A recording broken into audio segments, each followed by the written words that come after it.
मामा मोला पैसा की जरूरत रही से के जेवर रखे हो घर रखे हो दू का नहीं भाचा एक बार मिनी जानो क्या मिनी।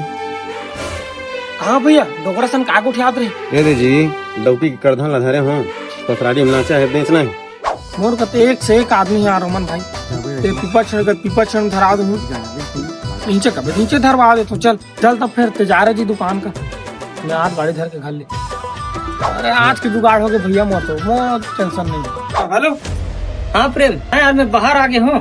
सामान घर क्या है बता रही वाला कितना पैसा की जरूरत है?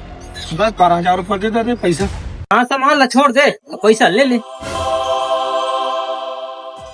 ए भांचा चलो देख कर नुहा लखन जी रसेला ले। ये तो भांचा है किसी तू बहाना करके बनाया घर में तो मामी खींच जाते थोक थोक मार लेता ते नहीं पोरका ससुर हो कहीं मल पीएस मतलब है ना भांचा उमन धमन मत करो भाई जल्दी करो फिर चिल्लाई तोर मामी घर तहन तहन ले ना तुम पहले निपटा।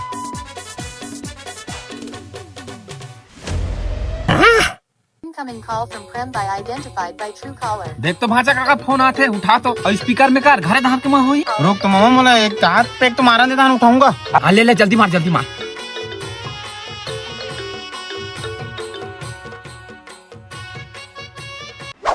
तो सामान तो पूरा नकली है और पैसा लेके साले लफड़ा ते अपन बेटी लेने ते नकली टिक दे बेचे कहीं समझो तमान